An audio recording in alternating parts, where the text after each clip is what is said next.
আসলে নতুন আরেকটি ভিডিও। আজকে তৈরি করে দেখাবো নুডলস রান্না করার রেসিপি। যে ডিম, টমেটো, কাঁচামরিচ, পেঁয়াজ আর এই যে 2 প্যাকেট নুডলস।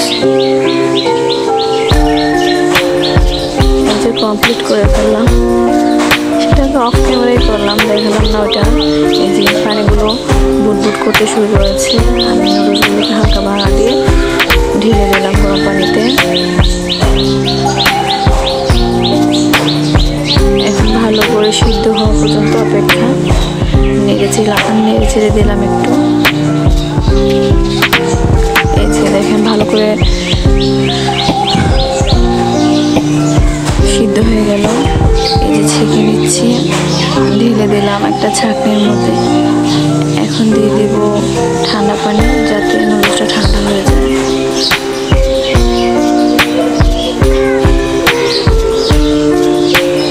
নুডলসটা ঠান্ডা হলে কি ভালো হয়, তাহলে ঝোলঝোলা থাকে না, তো আঠালো আঠালো হয়ে যায়। এই যে আমি একটু ফ্রাই প্যানে তেল দিয়ে দিলাম। তেলটা গরম হওয়ার পরে যে দিয়ে দিলাম পেঁয়াজ কুচি।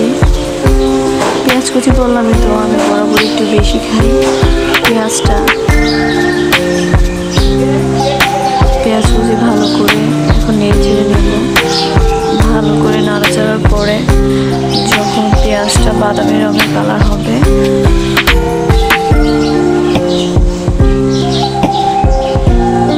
বাদামি রঙের কালার হওয়া পর্যন্ত অপেক্ষা। এই যে দিয়ে দিলাম টমেটো কুচি।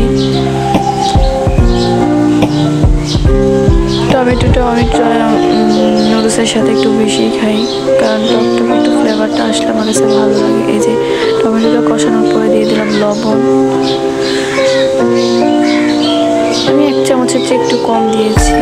আর দিয়ে দিলাম সামান্য পরিমাণে একটু হলুদের গুঁড়ো, দিয়ে দিলাম সামান্য পরিমাণে একটু মরিচের গুঁড়ো, দিয়ে দিলাম জিরার গুঁড়ো। এখন এগুলোকে ভালো করে মিক্স করে নেব।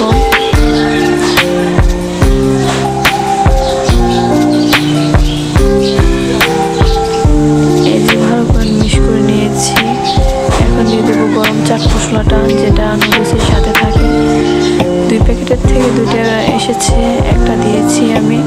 এখানে আরেকটা দিয়ে দেবো যে লাস্ট পর্যায়ে, যখন নুডলসটা কমপ্লিট হয়ে যাবে। দিয়ে দিলাম কাঁচামরিচ কুচিগুলো, ভালো করে নেড়ে ছেড়ে নেব।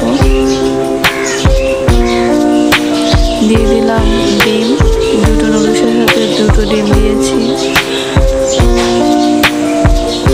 নুডলসগুলো ভালো করে নেড়ে ছেড়ে নিচ্ছি।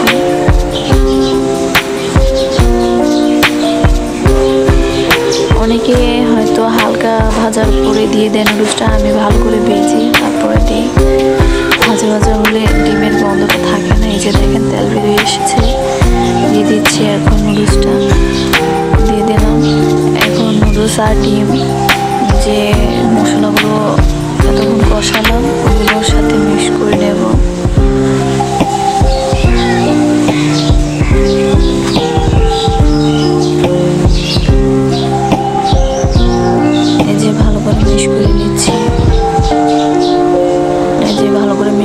শেষ, কমপ্লিট।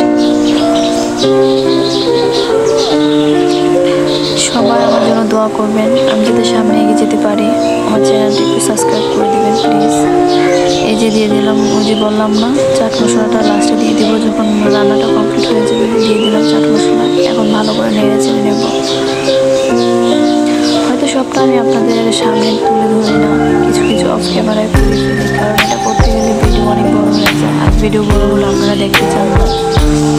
টেনটা না, এই যে হয়ে গেল আমার আজকের রেসিপি নুডলস রান্না।